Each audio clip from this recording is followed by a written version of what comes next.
நிறைய பேர் நம்ம கிட்ட ரெடிமேடு இட்லி மாவு வாங்கிட்டு ரொம்ப நல்லா இருக்குன்னு திரும்ப திரும்ப கேட்டிருக்கிறாங்க. 4 கிலோ ஒருத்தர், 3 கிலோ ஒருத்தர், 2 கிலோ ஒருத்தர், 5 கிலோ ஒருத்தர் கேட்டிருக்கிறாங்க. எல்லாமே வெளிநாடு போகுதுங்க. அவங்களோட ரெடிமேடு இட்லி வாங்கி பார்த்துட்டு நல்லா இருக்குன்னு திரும்ப திரும்ப எல்லாரும் வாங்கி யூஸ் பண்றாங்க. வெளிநாட்டுல இருக்கிற பசங்களுக்கு கொடுத்து விடுறாங்க. நல்லா கழுவி ஒரு 3 மணி நேரம் ஊற வச்சு கொண்டு போய் நல்லா காய வச்சு வெயில காய வச்சு எடுத்து கொண்டாந்துருக்கேன். உளுந்து, வெந்தயம் எல்லாம், மாவு சவ்வரிசி, அவல், 4-5 கொட்டமுத்து. அது செய்ய தெரியாதவங்களுக்கு கூட இந்த இட்லி செஞ்சீங்கன்னா துணியில ஒட்டாம வரும். இட்லி சாஃப்டா இருக்கும், நல்ல மெதுமெதுன்னு இருக்கும். இது எல்லாத்தையும் சேர்த்து நான் அரைக்க போறேன். உங்களுக்கு வேணும்னா கீழே இருக்கிற வாட்ஸ்அப் நம்பருக்கு மெசேஜ் பண்ணி கேட்டு வாங்கிக்கோங்க. நம்ம இந்த மிக்சியில தான் அரைச்சுக்கிறோம், கிரைண்டர்ல.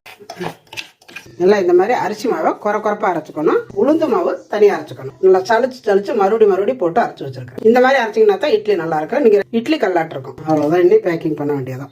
அந்த மாதிரி நான் கேட்க செஞ்சு கொடுத்துருக்கிறேன். நீங்க வேணும்னா முன்னாடியே ஆர்டர் போட்டுருங்க. இந்த பக்கம் பாத்தீங்கன்னா சத்து மாவுக்கு எல்லாம் வறுத்து வச்சிருக்கிறேன். அந்த பொருளை சேர்த்து வறுத்து அரைச்சிருக்கிறேன். நல்ல மனமா இருக்குங்க. அவ்வளவு ஹெல்த்தியானது.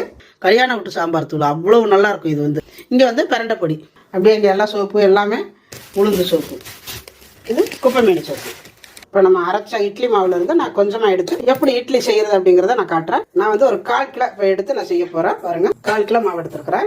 நான் கலக்கி வச்ச கலக்கையில இவ்வளவுதான் இருந்துச்சு. இவ்வளவு பொங்கி வந்திருக்குது.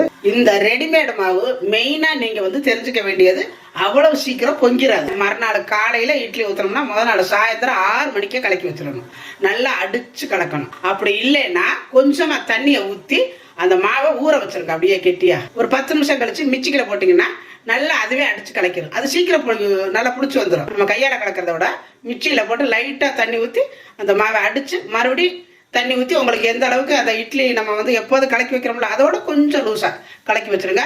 சீக்கிரம் புளிச்சிடும். காலையில 6 மணிக்கு ஊத்தையில இந்த மாதிரி நல்லா பொங்கி நிற்கும். வெயில் காலத்துக்கு கொஞ்சம் சீக்கிரம் பொங்கிடும். மழை காலத்துக்கெல்லாம் அவ்வளவு சீக்கிரம் பொங்கி வராது. நம்ம நேரடியாக ஆட்டுற மாதிரி இருக்காது. அதனால பாத்துக்கோங்க. இது பாருங்க, இப்ப எப்படி பொங்கி நிக்குது பாருங்களேன். நல்லா நீங்க லைட்டா ஒரு கலக்குங்க. அப்படியே ஊத்திடாதீங்க. இதை லைட்டா அப்படி ஒரு கலக்கு, அம்புடுதான். இதை அப்படியே நீங்க கலக்காம எடுத்து வச்சீங்கன்னா தான் அந்த மாவு வச்சுட்டு இங்க பாத்தீங்கன்னா தண்ணி நல்லா அந்த மாதிரி காயணும். அதுக்கப்புறம் தான் நம்ம இட்லி எடுத்து வேக வைக்கணும்.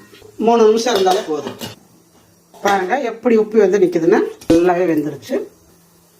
துணி இல்லைன்னா ஒட்டவே ஒட்டாது. பாருங்க, இந்த மாதிரி தான் வரும். கிரைண்டர்ல போட்டு ஆட்டி எடுத்தா எப்படி இருக்குமோ அதே மாதிரி இருக்கு இட்லி. பாருங்க, நல்லா சாஃப்டா இருக்கும். பாருங்க,